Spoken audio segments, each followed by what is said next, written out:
नमस्कार मित्रांनो, तर आता आम्ही आलेलो आहोत मीनाताई ठाकरे शिल्पाग्राम गार्डनमध्ये. तर बघू शकता असं आता मी एंट्री केलं आहे. जोगेश्वरीवरून फक्त 10 ते 15 मिनटं अंतरावर असलेलं श्री मीनाताई ठाकरे शिल्पग्राम. तर आता आम्ही एंट्री केली. 10 रुपये तिकीट आहे पर पर्सन. तर चला आता आपण एंट्री करूया आणि बघतो तर एकदम माहोल मस्त असा थंडगार आणि हे लहान मुलांचं सगळं खेळायचं.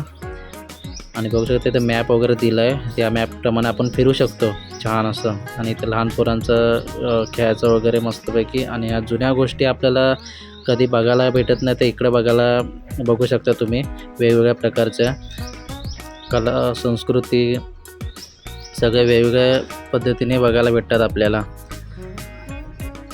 जर तुम्हाला यायचं असेल तर तुम्ही जोगेश्वरी स्टेशनवरून आपल्या पूर्व साईडला यायचं आहे ईस्टला. तर ईस्टवरून ऑटोने नाहीतर बाईकने पण आपण 10 ते 15 मिनटामध्ये इथे पोचू शकतो. तसं वेगवेगळ्या प्रकारच्या संस्कृती कला आपल्याला पाहायला मिळतात. हा इकडं नांगर आहे हल. तर बघू शकता असं मस्त असा छान असा वातावरण, पण पावसाचा बारीक बारीक पाऊस होता आणि त्या पावसामध्ये ह्या अशा छान गोष्टी पाहायला एकदम भारी वाटत होतं, एकदम खतरनाक.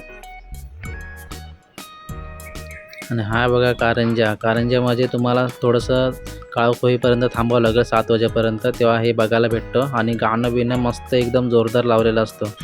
तर भारी असा मजा येते बघायला. तुम्हाला जर यायचं असेल तर आवर्जून तुम्ही येऊ शकता. छान असं पावसाळ्यात एकदम अप्रतिम वाटतं, थंडगार वातावरण आणि वाटत नाही की कुठे आपण मुंबईलाच आहोत.